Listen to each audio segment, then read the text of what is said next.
I am here with Carla. She is the CEO of Nelly's Organics. Nelly's has been around for over 13 years and has been able to land on retail shelves nationwide, including major retailers like Whole Foods, Wegmans, Albertsons, and Erewhon. So this episode of the brand study, we're going to talk about how Nelly's has been successful in these major retailers and what has worked and what hasn't worked. And Carla, really appreciate you joining me on this call. Love to hear your insights. And there's so many CPG brands that really aspire to achieve what Nelly's has been able to achieve, especially when it comes to your success on mass retail. I feel like you've been able to really break the code and have really, done so many things right to land these retail partnerships. You look back, it's like, oh, we've done a lot. But then when you're in it, it's just very small, little at a time. So it's not overwhelming when the way we did it, we didn't raise money. So it was very, very slow. And it still is. We grow very slowly every year, but we still grow. So Yeah. Yeah, I think, the power of time, the power of compounding efforts, I think has really been true to Nelly's. And when I hear these business podcasts, so many times they jump into when they've already landed on the big show. I'd love to go actually before that. And how did you actually even get the first buyer meeting? well, when we started with Whole Foods, we actually were very lucky. That was 12 years ago that we went into our first Whole Foods. And at the time, they had a forager program. So they had people who were foraging locally for products. So we went into the Southern California area where we were producing. And our local forager, her name is Kimberly Albright. I feel like I always feel like I owe her our business because she gave us the very first store of Whole Foods. So she gave us a chance, and we were very new. It was when I think back about the way I showed up to that meeting. Today, if I did that, I don't know if they would be taken seriously. I mean, my kids came with me. They were bouncing everywhere. I had a bag with no label. It was it was crazy, right? But at the time, it worked. So they gave us, in the beginning, we had 4 stores, Whole Foods. And the way I met her was we reached out to Whole Foods in the beginning. They had a small office locally in Sherman Oaks. And so we just literally called the office, and then knocked on the door and brought samples. And then they emailed me back and they said, come on in for a meeting. So we went in and gave us 4 stores. We started that way, very, very small. We were demoing and we were just delivering everything ourselves to the stores. It was very, very mom and pop, but we were in Whole Foods in 4 stores. And then they gave us 10 and 20, and then they gave us the region. And then we went into a couple other regions, and then we only went national with them about 2 years ago. So about 12 years, 10 years after being into a couple of regions, then we went national. So we were really slow, and most people would think that's way too slow. So, but that's what we did. Yeah. Yeah, no, absolutely. I think we live in a time where instant gratification, especially when, entrepreneurs are so much narrative around quick wins and scaling, these mega businesses hyper quickly. And I think you really can't beat just being consistent, being, showing up every time and being persistent. Consistent and persistency, I think, really are the two, kind of the two metrics that you see these businesses that see success, and it happens over time. And I love the fact that Nelly's hasn't raised any outside capital, and you've been able to bootstrap it from the beginning and then expand. And so when you first had that meeting with Whole Foods, was it a similar product that you all are selling today? Yeah, it was with different flavors. We still have the coconut, the caramel nougat, and then the peanut butter coconut. We added the almond butter and the peanut butter quinoa. And also at the time I initially had way too many flavors too. I had, I think, 10 different flavors, which we didn't produce. We produced ourselves, but we were renting space out of a kitchen, and we would just kind of do it ourselves. So it was manageable. As we grew, we saw that producing multiple SKU, I mean, it takes a lot to run when we run a flavor, we run it for 2 days straight. And so we're very efficient now. And so I only have 5 flavors.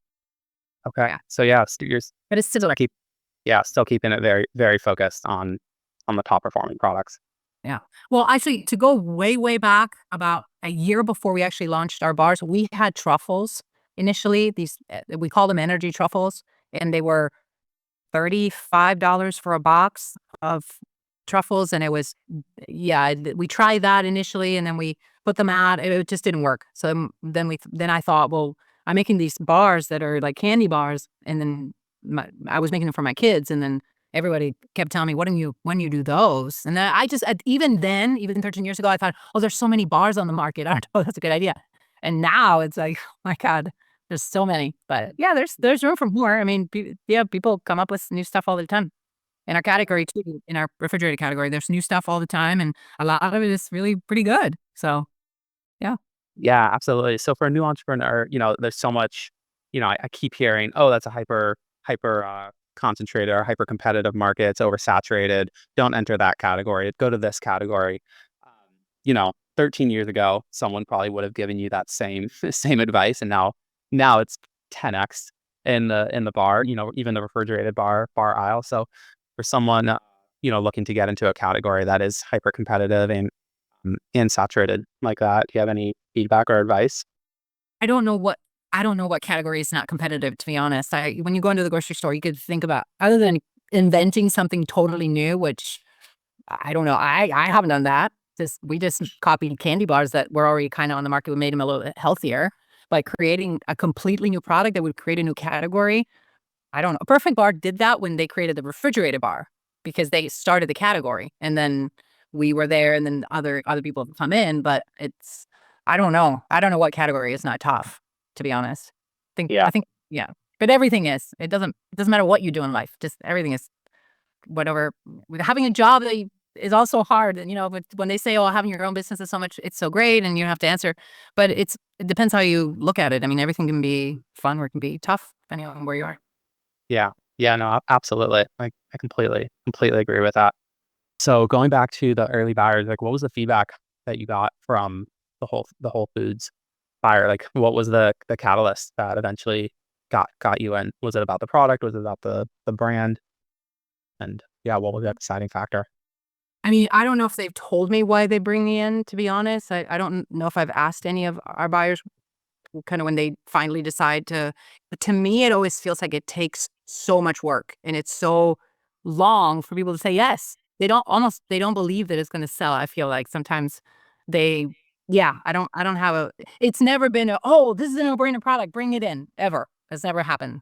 And it's never been only actually one buyer in Southern California. It's a Pavilions, the store's called. He's not there anymore, but it was a really fun experience. My husband and I went in together and he was just this really his name is Rick Cruz. He was there forever, and we had the meeting on Monday, and on Thursday, he said, "Bring the product to the store," and we went in, like, 3 days later, but that's crazy.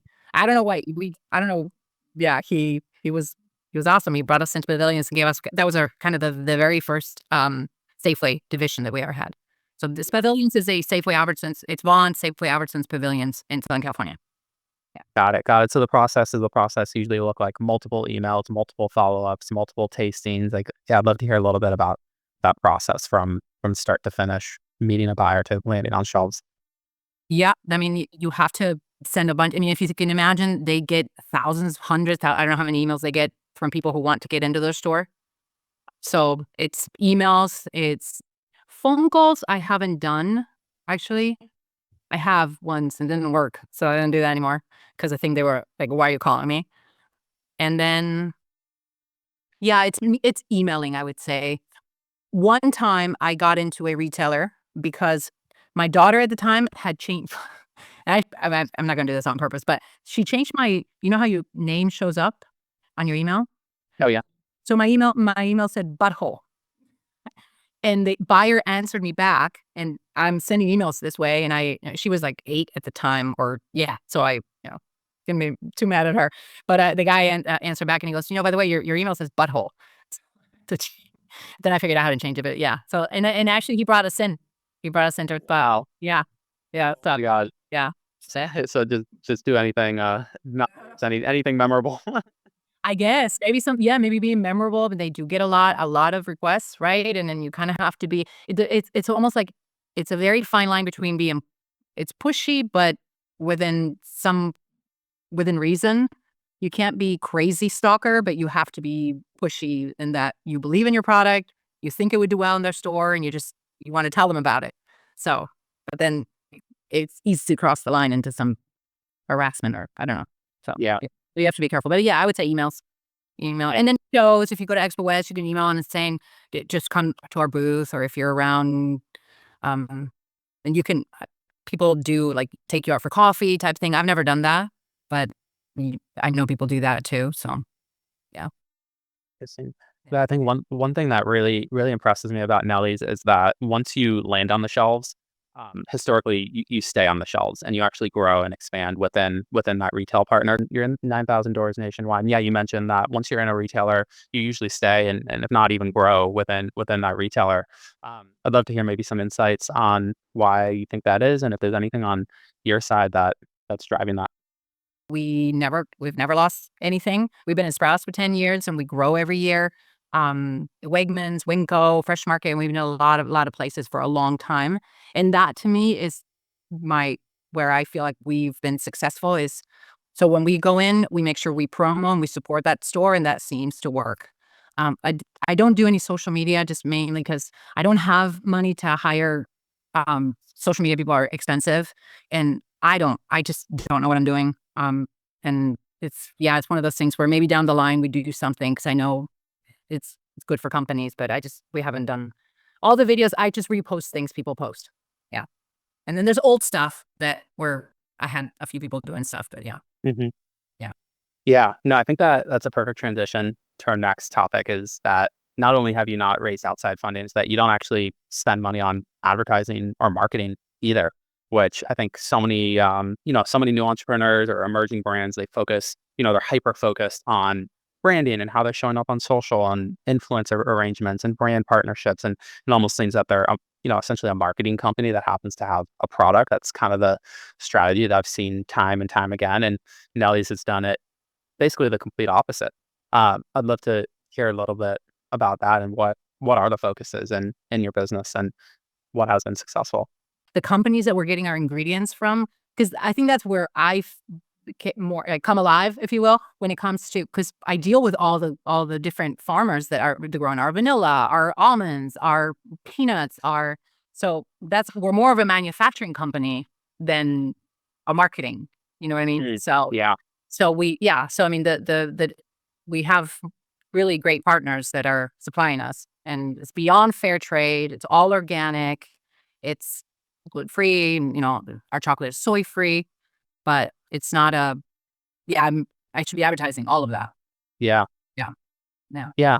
I think consumers can tell when they taste it. So in essence, there's a lot of levers, business levers that a company can focus on. So you'd say Nelly's is focused on supply chain, establishing a really strong supply chain and focus on manufacturing and logistics. Correct. Yeah. Okay. That's our number one. When we changed facilities and we got new machines, I mean, our chocolate was coming out either too thick or too thin. So I was getting all kinds of emails from people like, "What did you do? It's too thick or it's too thin." So, and they say for every person that complains, you have 10 people who also don't like it, but they didn't complain, or 20. I don't know the numbers, but Yeah. so yeah, we had to work out a few kinks, and now we have it down. But yeah, it's definitely that's what we do. We manufacture everything from start to finish. We source all of our ingredients. We have very few distributors for our ingredients. The coconut is the only one, the last one that I have to get direct to the farm. And I'm working with somebody in Vietnam who I might start working with a farm there. So it's great coconut, really good coconut. Yeah. Yeah, that's very cool. And do you set up these supply chains and working directly with farmers for the flavor, for be able to understand where it's sourced from, or just for, having control and consistency that's delivered?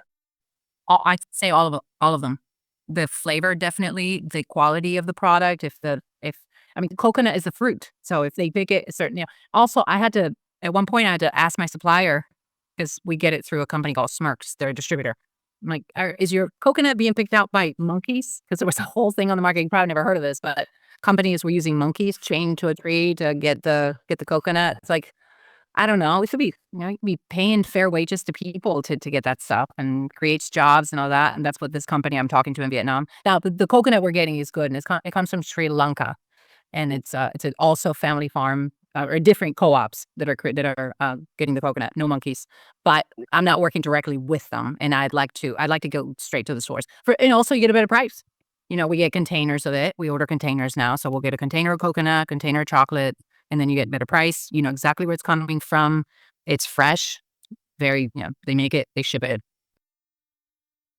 So I'd love to kind of double down on your manufacturing. So, in the world of CPG co-packers and contract manufacturers, I mean, they're a dime a dozen. There's hundreds, if not thousands, of co-packers out there. You all actually manufacture everything in-house, right? Correct. Okay.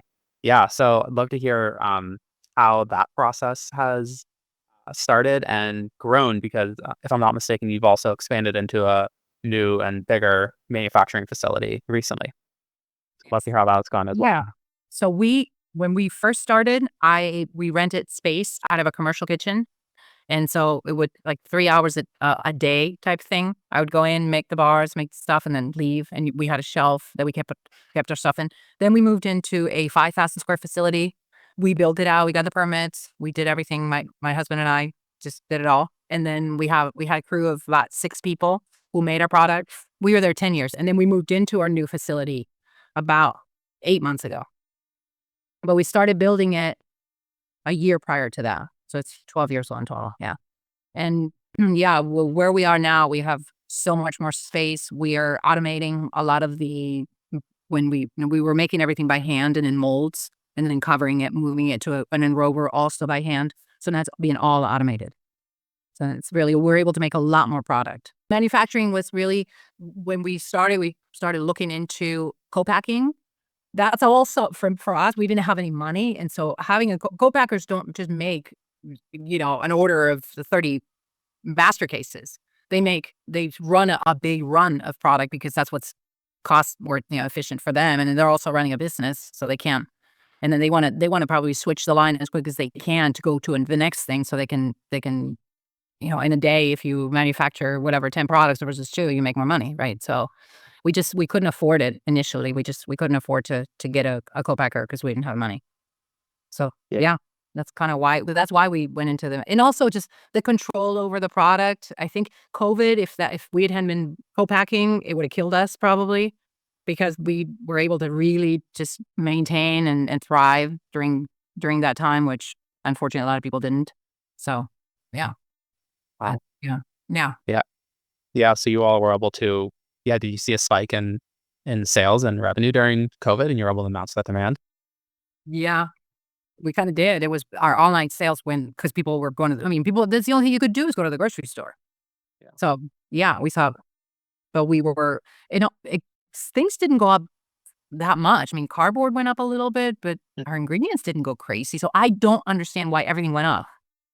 All the prices of a lot of things went up. So, and we haven't raised prices since the day we started. So we still the same price.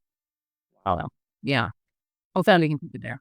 Yeah. Yeah, I feel like that's like a claim for fame nowadays. I'm not sure if you're familiar with Arizona iced tea. They're legacy iced tea brand, and they still put 99 cents printed on the can. It's the same price as they had in the 90s, and the CEOs become famous for it, for holding the same price for the last 20 25 years. So that's very interesting that you all have never raised prices. Yeah, obviously, some things shift, right? So we have to absorb the price of chocolate because chocolate's gone up a lot. But then we order more boxes, more master cases in larger quantities. So we're able to bring that price down. And so you kind of balance it. And at the end of the day, it kind of comes out in the wash. And if you sell, I think, enough product, we're profitable because we don't spend any money. We don't have executives. We don't have a board. We don't have anything. It's just, so that's sometimes, again, that might not work for everybody, or a lot of people would say that's crazy because you need a marketing or you need a CFO. Ah, I love it. I love it. I really think this is how it's almost the forgotten way of how to conduct business. So, you all have really just, lack of a better term, like just gone back to basics, like focus on product, focus on your supply chain, focus on manufacturing, and focus on how to sell in and sell through on retailers. And you never added all of these extra non-revenue generating departments to your company. Have always essentially operated as a lean manufacturing company. I feel like that's really been forgotten. So many companies go after glamour and vanity metrics that don't actually produce revenue. But it seems like you all do essentially the complete opposite of that. Yeah, Well, the data thing, like, we don't buy data either, so sometimes when I go into meetings, it's good for people to have data so that you can show the buyer, "Oh, this is," but I also feel like you're gonna manipulate the data to I'm not gonna show somebody this I'm not so so again, and it's expensive to pull data. All the Nielsen stuff and spends and stuff, it's very pricey, so we don't have that either. So when we go into meetings, it's just mainly just telling the story of and now it's gotten obviously much easier. With Safeway, Albertsons been great because now we're more and more we're basically in all of the West Coast. So now it's like, oh, pull numbers from that region and see how they're doing.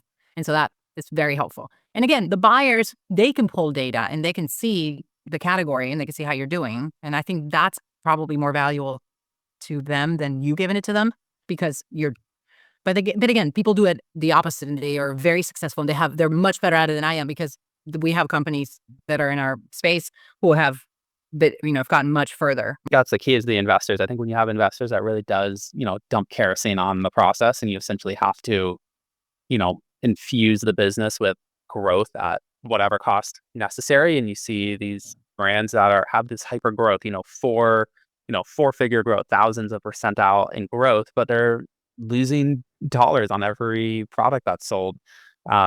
Because if you consider the SG&A costs, all the general administration costs that come with running those businesses, then you do need your CFO, you do need your HR department, you have your marketing departments, and those aren't necessarily revenue generating, so they're losing money. But you all keep it lean, focus on the product, and Well, you know, for now, we definitely do. I mean, eventually, obviously, as we grow, you can't do that. I mean, sorry, you can't do that forever. But for now, I mean, we're small. We're not a big company, so we can do that for now. And then as we grow later, we will definitely have to get some of those departments, and definitely because we can't continue doing it like this forever. But I think in the beginning, or when you're under 20 million, you can really do very bootstrappy, and it it can work if you just you have definitely have to wear a lot of different hats.